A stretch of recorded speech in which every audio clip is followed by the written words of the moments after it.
think what I like most about the death of death is the fact that even though it is extremely biased towards Nick's personal beliefs, that he also does provide an insight to other sides of the story and prefaces it with, "This is my bias." It's encouraging to have a Christian audio that goes against the grain of the standard. Everything is good, everything's going to be great. He makes it feel like it's okay to be mad, it's okay to be sad, it's okay to want to rebel against the government. And I always feel encouraged, even on the ones that are tougher, like something I personally experienced was being burned by a church, and Trevor Wright's 3-part series really touched my heartstrings. And his experience was far deeper than my end, but just that alone just speaks volumes to what the power of Christ can do and the power that he has in overcoming death. And I feel like some episodes more than others really do bring that to light. I think that's probably my favorite thing about the show.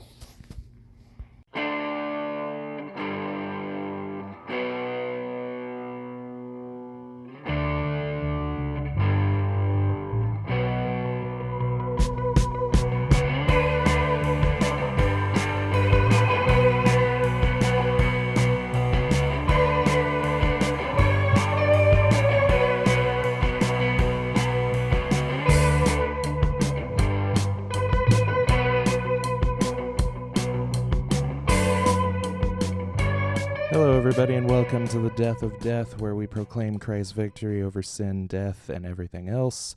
I'm your host, as always, Nick Stewart. Here it is, man, the 1-year anniversary of the Death of Death podcast, mind you, because the blog has actually been going for years. But the podcast is 1 year old this week, 2 days after this comes out, January 21st. That is our anniversary. Just want to thank you all for listening.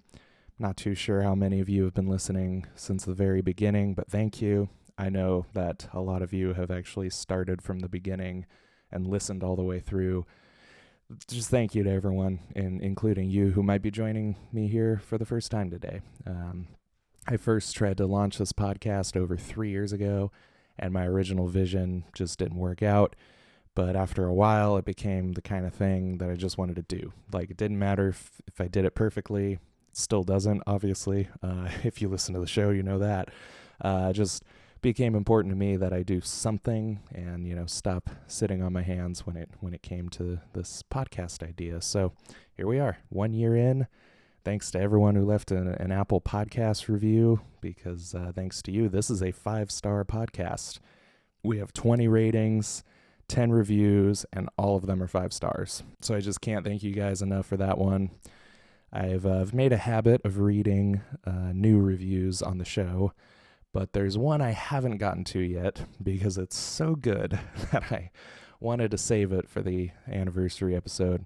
Now, this is a review from Patreon supporter and frequent guest on the show, and one of my best friends, one of the best guys I know, Trevor Wright. The only reason I know that this is his post is because he also posted this on social media, and I just need to read this to you in its entirety. First of all, the title of this review is "It'll Chafe a Bit." So here we go. Here's the review. Listen. When it comes to the devil on your left shoulder and the angel on your right, Nick sits uncomfortably center left. The Death of Death podcast chafes your backbone into a calloused masterpiece. It's the Christian podcast for the little bit of devil in all of us. If you're looking for someone's thoughts to line up with your own, this isn't the podcast for you. If, however, you'd like to hear a unique, humbly challenging, always entertaining side to things, Nick's supple voice is ready to contort itself into your eardrums. I don't endorse everything Nick has to say. He'd spit on me if I did, but I do endorse Nick for saying what he believes. That's rare today. All right, first of all, thank you. Thank you, Trevor, for writing that. Thank you on a personal level, but also thank you on an artistic level. I do resent the fact that I was referred to as center left, but given the context, I'll let it pass. You totally made up for it with that thing about me contorting into people's eardrums, and I would never spit on you, Trevor. And also congratulations to Trevor as well, because him and his wife Cheryl just had a little girl, Jane Ridley Wright. So the Death of Death family just got a little bigger. So I was trying to think of what I could do for the 1 year anniversary, and I couldn't really come up with anything fitting or epic enough. I don't think you guys are interested in reruns or retrospectives or like clip shows or anything like that.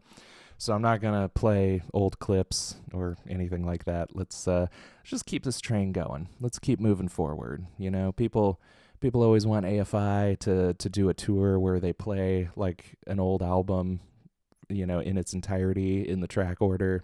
And year after year, they tell people they're not going to do that because they want to focus on their new music and keep it going.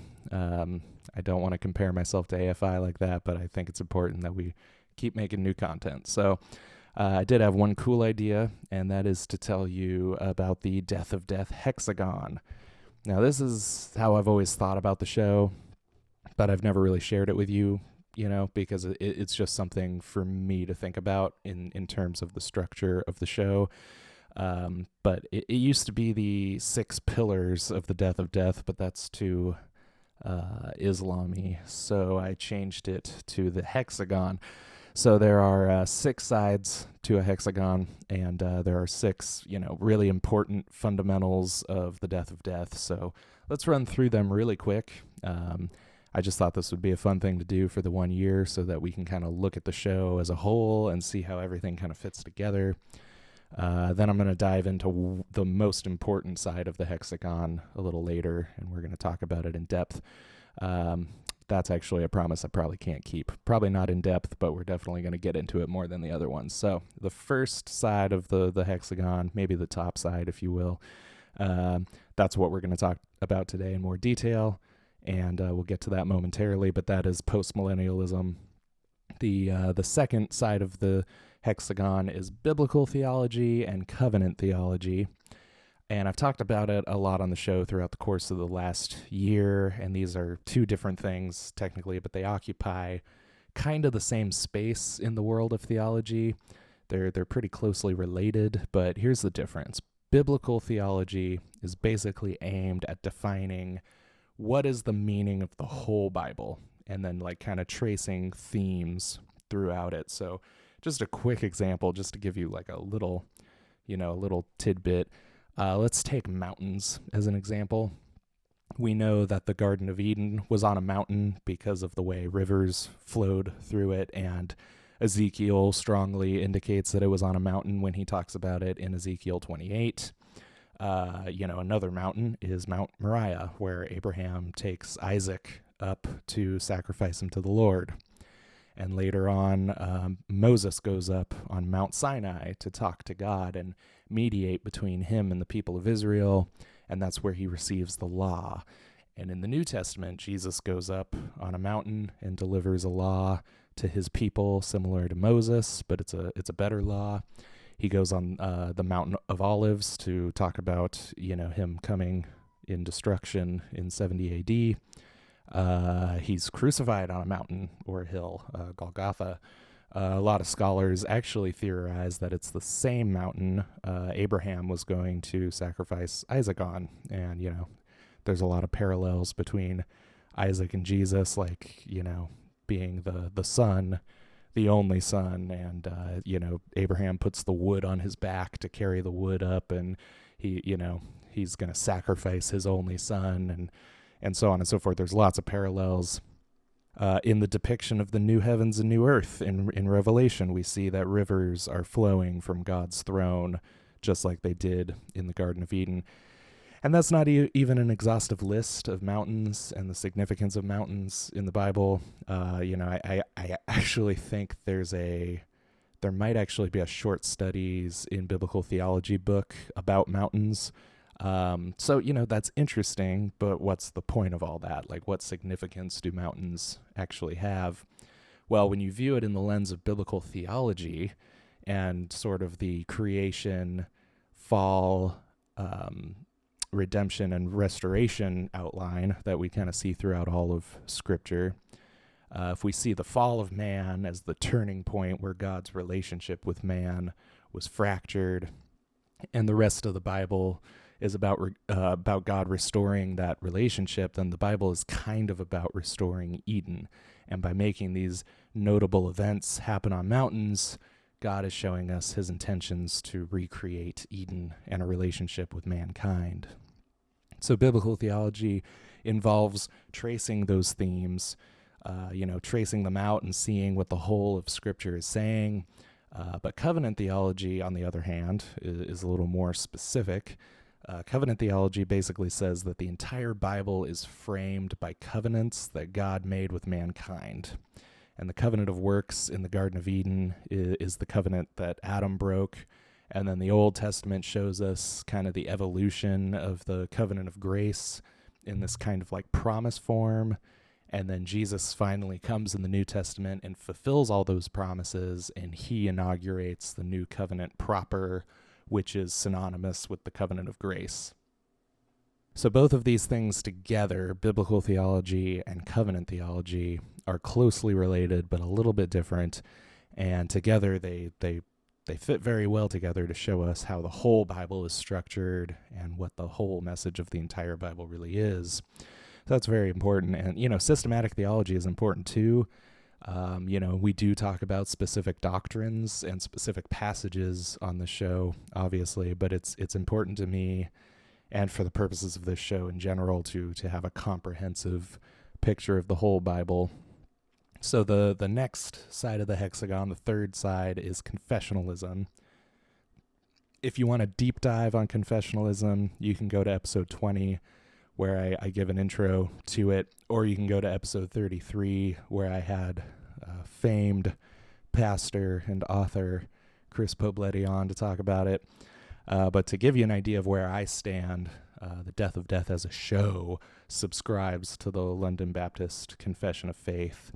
There are a few places where I might qualify some things, just for an example, like I'm not a strict Sabbatarian, for instance, but I am a Sabbatarian in a lot of ways. I don't skip church, and I don't work on Sundays, but I don't take it quite as far as the confession because I'm not yet convinced of the biblical reason for it. But I also don't believe the Pope is the Antichrist, like the confession says, but he's definitely an Antichrist in by the biblical definition. So even on the things I may take a slight exception to, I'm still pretty much in agreement with everything the confession says. But a confession is a good way of rooting your doctrine in the history of the church. This is a very carefully, thoughtfully worded document that best describes, my doctrine. And the London Baptist Confession is in the Reformed tradition. So if I'm thinking something or believing something different than the confession, then that tells me I should probably dive in more and learn more, because if you're not in line with the historic church, there might be something wrong with your doctrine. So since I'm Reformed, holding to a Reformed confession is the quickest and easiest way to explain the doctrine I hold to. So for instance, instead of making like one side of the hexagon Reformed theology, which is incredibly broad and could even, in most cases would include infant baptism, which I don't accept, it's very broad. So despite what you might think, but it's easier to make one side the London Baptist Confession of Faith, and that's a lot more specific. So fourth side, presuppositional apologetics. This is the fourth side of our hexagon. We've talked about it probably more than anything on the show. So again, it's not something we really need to do a deep dive on, but generally it's the best apologetic method. I think that most apologetic methods, especially the main three, can all fit together quite well, and can all serve you in different times and different situations. But this is definitely your main one. This is the one you want to be 95% on, and maybe evidentialism can be 5. It gets after the things that people presuppose before they even make an argument. They presuppose that there is truth, reason, morality. By making an argument for what's true or not, you're presupposing that there is truth, and where would we get that idea without God? We didn't evolve a sense of truth. We were given one. We don't make up our own sense of truth. We're given one.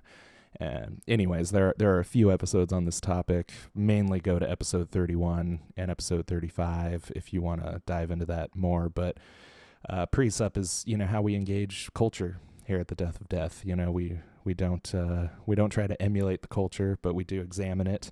And it's an important part of how we view the world. When we talk about movies or music, when we talk about what atheists are saying, or politics or current events, whatever it is, we're looking at it through a lens that presupposes that Jesus is king of the universe. So, fifth side of the hexagon, libertarianism. Look, I've talked about this on the show a little bit before, so I don't think I'm going to be shocking anyone, but, you would be amazed how ruffled feathers can kind of get here. I am not a libertarian because I love heroin or some equally ridiculous caricature. I'm a libertarian because I truly believe that that's the most biblical political position to have. I do not believe that the Republican Party or the Democratic Party live up to God's standards of a political position as far as theft and doing kindness to your neighbor would go. So I believe that the most consistent one available to us is libertarianism, and maybe even anarcho-capitalism. I brought up drug use because that's the cartoonish example that it's always brought up to make libertarianism sound ridiculous. And I've literally never heard a libertarian say anything short of, you should not do heroin. Like, no one actually recommends doing heroin. Legalizing heroin doesn't mean we want everyone out there doing heroin. It's just in recognition that drug laws don't stop people from doing heroin, and locking someone in a cage for heroin doesn't stop addiction and does more of a detriment to their future, and the taxpayers have to pay a lot of money to house and feed that heroin addict while they're put away. And also, just an economic fact, laws against certain things create black markets. So, I wonder how many people have died on the black market, the heroin black market, because of those laws. So, is legalizing heroin the right thing to do?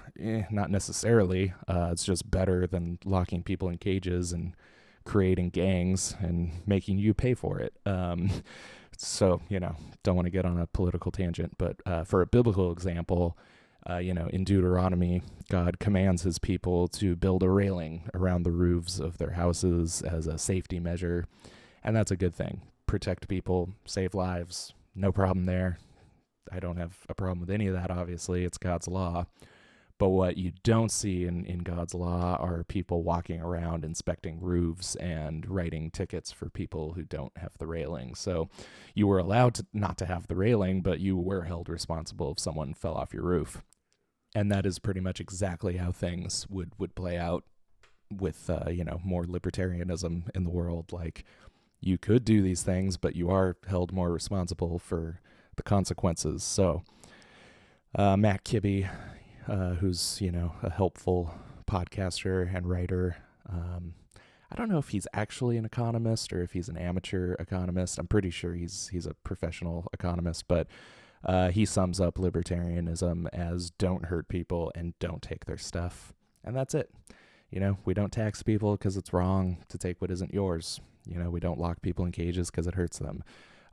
God's law presupposes, private property as well. Thou shalt not steal. Well, you can't have a law about stealing if nothing belongs to anyone, So private property is a huge fundamental of libertarianism. And I guess I would just say no political system is perfect by any means, but libertarianism is as close to biblical as we have. And, I try not to get into the political things too much here on the show, even though as of right now, those episodes are the highest downloaded episodes. But 2020 was the year that you couldn't even go to the grocery store without making a political statement, you know? We were all forced to either prove our allegiance to the state by, putting on the ceremonial garment on your face, or outright reject it, and all that just to get into the store to buy some food. So as much as we may not want to talk about politics, we live in a time now when you can't really avoid politics. Like, it affects every part of your life now, and you're not going to be able to get food without it. So we should all just get used to it, I guess. And then the last side of the hexagon is the aesthetic of the show. It's got kind of a dark aesthetic. This is definitely the least important side of the hexagon, but I can't say it doesn't matter. One of the things that sets the Death of Death apart from other Christian podcasts is the image of the show, like the overall look. Our logo, which was illustrated by my sister, Allison Stewart, and designed by Patreon supporter Cameron Morgan. That's not the kind of logo you'll see on a lot of Christian podcasts. Now, there's a philosophical meaning behind the type of imagery that we use here on the show. It's called the memento mori. We've talked about it a little bit before, but the basic idea is that, we utilize reminders of death, and there's a precedent for that throughout all of church history. We're all going to die, and it matters, and it affects how we should spend our time and how we should think about our time and our future. And for instance, I've got a tattoo on my arm of a headstone, and it says, "Death has no dominion." It's a paraphrase of Romans 6:9. And every time I look at it, I'm, reminded that Jesus has ultimately defeated death, but I will die one day, Besides that, skeletons and skulls are just cool, The logo for this podcast is really, really cool. And, I grew up listening to punk and goth music and stuff, so I've never shied away from skulls and dark-looking stuff. I used to get in trouble for it all the time when I was a teenager in the youth group. I always wore all black, and people thought I was a Satanist. I actually wrote an article for Death of Death talking about the skull ring that I used to wear, and it's all about, identity and legalism and stuff. I'll link to that in the show notes. That's probably one of my favorite articles I've ever written. The point is, Christians don't really like that kind of stuff. There are a few things that have imagery like that, like missional wear and righteous rich, and the podcast Doctrine and Devotion occasionally has something a little edgy, if you want to say that. But it's largely not a thing that Christian podcasts or websites or organizations or whatever really does. Christians prefer flowers and sunsets and stuff. So, when I decided to start a podcast, it was important to me that it look really cool. So all of our stuff is dark and black and white, and I like that about the show, But it's an outlier in a lot of ways. It's not something you'll typically see. So, I'm not saying that's, a huge part, but I think, a fundamental part of the show is how it looks. It is something that sets it apart. So moving on to the specific point of this show, I'm giving you a lot of stuff for the 1 year anniversary here. We're going to talk about postmillennialism a little bit. This, it would take me 72 hours probably to give you like a comprehensive intro to postmillennialism. So we're not going to do too deep a dive, but the reason I wanted to talk, about this today is because that really is the point of the show. Like, if you really zoom out and think about it, I try to maintain an optimistic worldview, and obviously the tagline of the show is that Jesus is victorious over everything. And this comes very much out of my postmillennial worldview. So before we get to specifics, postmillennialism is a very optimistic category of eschatology, and eschatology is the study of end things, the last things, end times, if you will. It means that things are generally getting better. It means that Jesus is king of the earth and his kingdom is expanding. And I recognize that if you're hearing some of this for the first time, there's a lot of BS bells ringing in your head. Like, doesn't the Bible say people are going to become increasingly more wicked, like the days of Noah, and the state of the world is going to get worse and worse? Like, yeah, I mean, we'll get to that. There's an answer to that, but the reason I've shied away from saying the actual word postmillennial on the show and opted more for words like optimism is because just because of some of the controversial baggage that the term tends to carry with it. If you don't take part in this controversy, then good on you. But if you do, if you're privy to this controversy, then you know that there is some serious contention between different camps of eschatology. So I've said things like optimism, like in episode 4, the whole episode was about optimism, but it was kind of a backdoor pitch for postmillennialism. And I've only mentioned the word postmillennial, offhand a few times. I thought for the 1-year anniversary, it would be appropriate to cover that topic a little more in depth than I have in the past, because it's pretty much the bedrock of the whole show, And another reason I wanted to talk about this today is because of the elephant in the room, How, after living through 2020, can somebody still possibly be postmillennial? I remember a great satire article from Babylon Bee back in 2016, right after Ted Cruz dropped out of the race, which left only Bernie Sanders, Hillary Clinton, and Trump. And they posted an article that said, postmillennialism drops out of the race for eschatological positions. Now, I thought that was hilarious, and I still do. But it actually brings up a good point. Like, do less than ideal circumstances in the present mean that postmillennialism isn't true? Does suffering and really, let's be honest, the end of the world as we knew it, like we are never going back to the world before masks and hysteria and lockdowns. 2019 is gone forever. Does that invalidate any of the claims of postmillennialism? Short answer, no. But I hope we get into this stuff more, and you'll see where I'm coming from. So first off, what is post-mill? I don't want to say the whole word. What is post-mill? Basically, the 3 main positions on the end times, which is known as eschatology. They kind of splinter off into 4, but they're based around when Jesus returns in relation to the millennial kingdom mentioned in Revelation 20. Okay, I think anyone with even basic Bible understanding knows what we're talking about so far.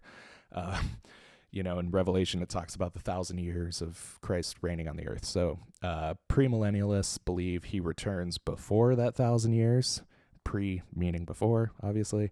And this includes historic premillennialism from early in church history, as well as dispensationalism, which was born out of that about 200 years ago. Dispensationalism is where you get things like the rapture and an antichrist coming into political power in the future, and giant insects and Revelation actually being helicopters that John didn't know how to describe and stuff like that. That's probably what most of us grew up believing and what a lot of Christians still believe, but it's not a historically held position in the church. Amillennialism, this is another one, means that there is no millennialism. Like atheist. It's just a figure for the time between Christ's first and second coming. Then there's postmillennialism, which of course means that Jesus comes back after the millennium. Now, in my opinion, but I'm no scholar, so take that for what it's worth, the main thing that separates amill and postmill is the optimism. But it also needs to be said that there used to only be 2 positions, pre-mill and post-mill. Amillennialism actually splintered off from post-mill a few hundred years ago, just like dispensationalism split off from pre-mill. So it's no surprise that amill and post-mill share a lot of similarities. In some ways, these are not clear-cut positions. For instance, like some amill believers are optimistic. That's an exception and not a rule, but it does happen. Post-mills can fall on one of 2 positions with the nature of the millennial kingdom as well. Like some believe that there will be a literal 1,000-year kingdom that begins sometime in the future, And after that 1,000-year period of peace and Christianization of the planet, Jesus returns. Some believe, similar to Amil, that the 1,000 years is figurative of the period of time we're in now. It's just a really long time. Like 1,000 years is a figure for really long time. And it's the time between the first and second coming of Christ. So even in postmillennialism specifically, there's some diversity on the details. And, since these two positions used to be the same position, it makes sense that there's a lot of overlap. But what sets post-mill apart is the optimism. Jesus is king of the world, and we all believe that. But does it mean that things are getting better or worse? I heard someone once joke that amillennialism was optimistic in that it would, amils would say, let's go out there and lose this one for Jesus, because there is a lot of optimism in amil, but they do typically believe that it's ultimately pointless and that, the devil still wins on this side of the veil before the second coming. And I'm probably being like way too oversimplistic with that statement, but, I'm just speaking generally here. But, the gospel is spreading. The kingdom is advancing over the whole earth, and he is reigning from his throne at the right hand of the Father, and that has to mean something. If you're hearing this stuff for the first time, there is a lot to consider, and I recognize that. We're probably not going to have time to really scratch every itch that you're probably feeling right now, but a lot of your concerns can be addressed with one simple question. What would the things in the Bible mean to the people receiving it in the first century? See, we tend to think of the book of Revelation as a book about the end of the world. We think of Paul's warning to Timothy about people in the latter days preferring false teachers and things of that nature as the time that we're living in now. And if those things are true, then the worst would still be yet to come. But if we ask, what would this mean to the people receiving the letter or reading the book when it was new? Then we need to interpret things accordingly. Because if Revelation is a book about the end of the world, then it hasn't been relevant for most of the church of the last 2,000 years. Most Christians who ever lived wouldn't be alive within hundreds of years of those events. So when Jesus warns the recipients of the letters that he's coming quickly, how could that possibly be a serious warning to those who would die 2,000 years before those events? Likewise, if we would only see the apex of Paul's warning to Timothy now in the 21st century, then it wasn't really a warning to Timothy at all, was it? But it was, so how we interpret that warning has to take that into account. The latter days Paul referred to must have been days Timothy would be alive for if that warning was to have any meaning to Timothy. In fact, the author of Hebrews opens the book by referring to himself and the recipients as people living in the latter days. So this is something, that was happening at the time. John, the author of Revelation, says that he's a partner in the tribulation.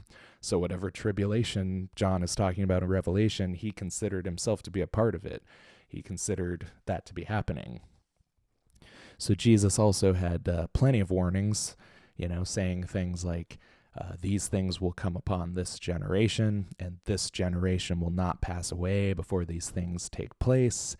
And he even tells the disciples that they won't finish preaching the gospel throughout all of Israel before the Son of Man comes. And atheists actually use these things as examples of Jesus lying, but he wasn't lying. What the atheists and a lot of Christians don't realize is that Jesus did come in judgment in 70 AD. He didn't mean the end of the cosmos. He meant the end of the age, the end of the Old Covenant age when the temple was finally destroyed and Jerusalem was overthrown. I'll point you to Jeff Durbin's content on this topic because he has just exhausted these things, and he's a better resource than myself on this topic if you want to know more.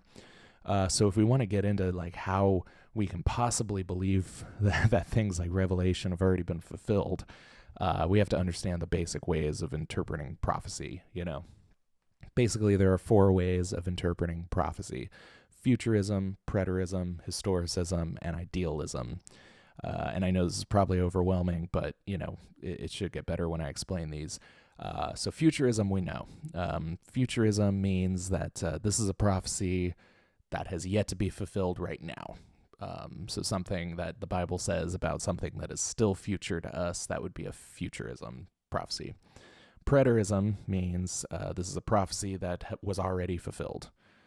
Historicism means this is a prophecy that doesn't really have a specific fulfillment, but kind of comes true over and over again throughout all of history.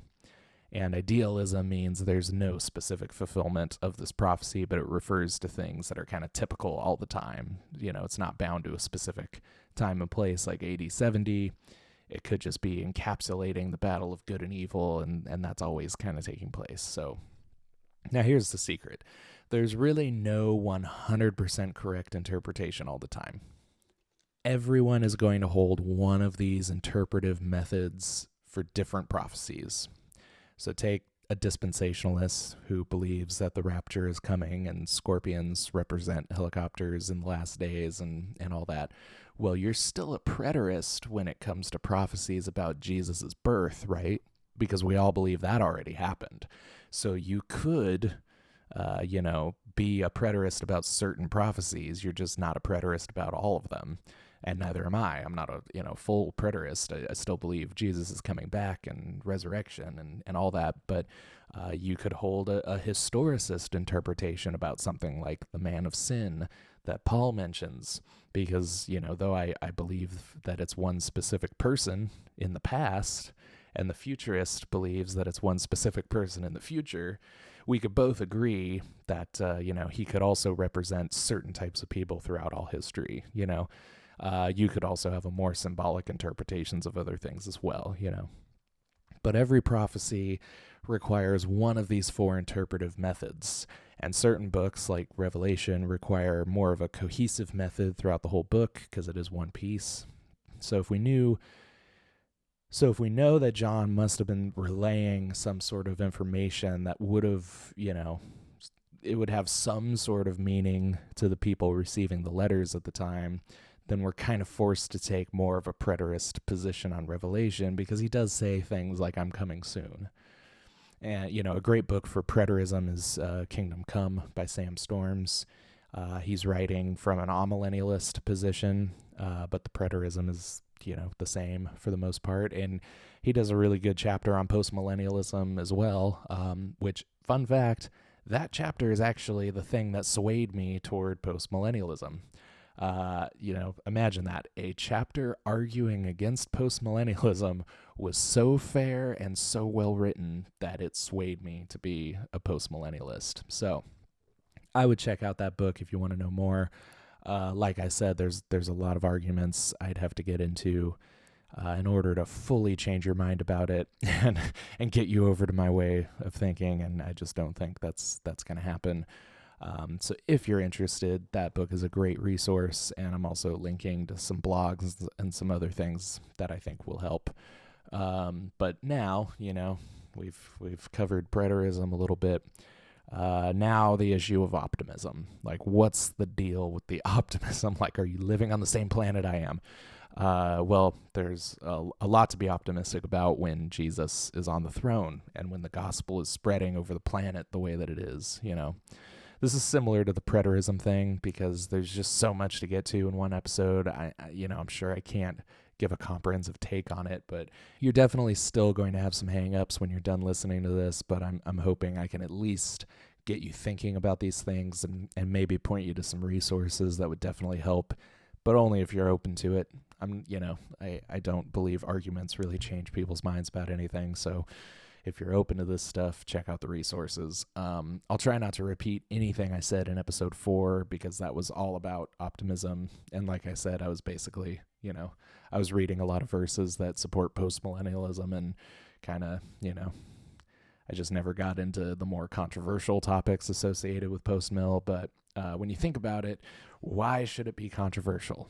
Like, what about an optimistic view of the future should be controversial to Bible-believing Christians? I know I've already said this, but Jesus is king of the world, The gospel is being spread far and wide like it never has before. The kingdom is growing and advancing all the time.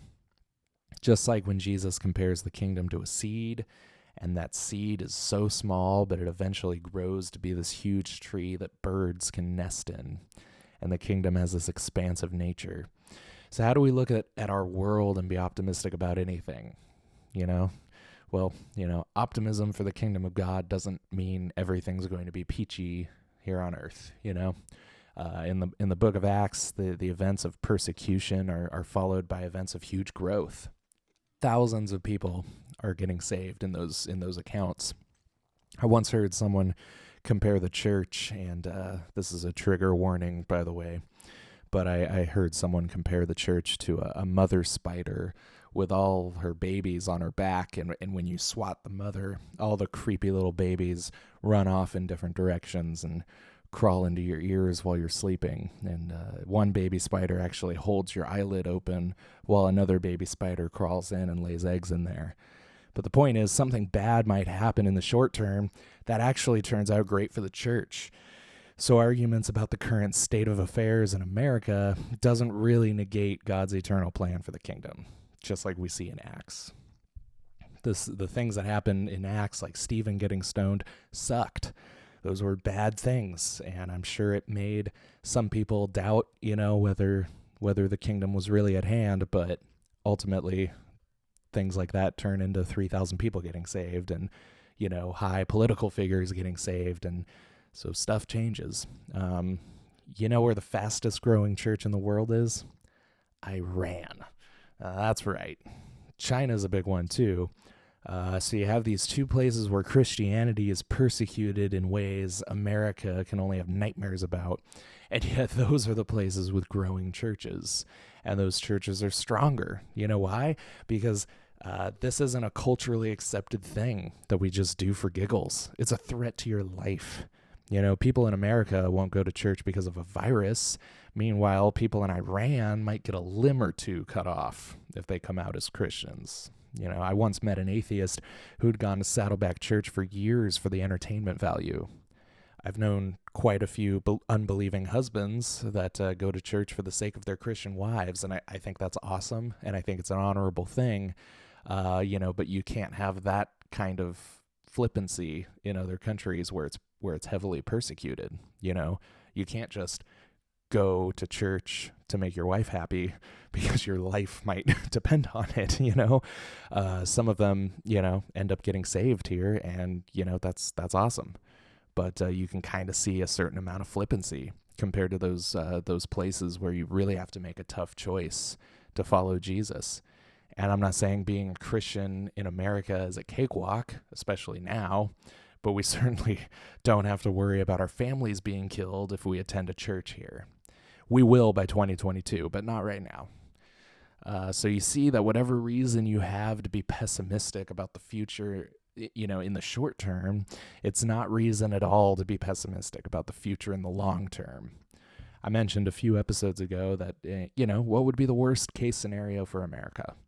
America falling would probably be the worst thing imaginable. But for the people who survived that, you'd have stronger church bodies, and a lot of people would probably go abroad, and Christians would be taking the gospel into nations that may not be predominantly Christian, not as missionaries either, just taking it because they want to survive. And within a few generations of America falling, the percentage of Christians in the world could rise dramatically. I believe that. I think that's reasonable. I'm not saying I want it to happen, but it's not like the world would end if America did. I know I said this in episode 4, but more people profess to be Christians today than at any other point in history.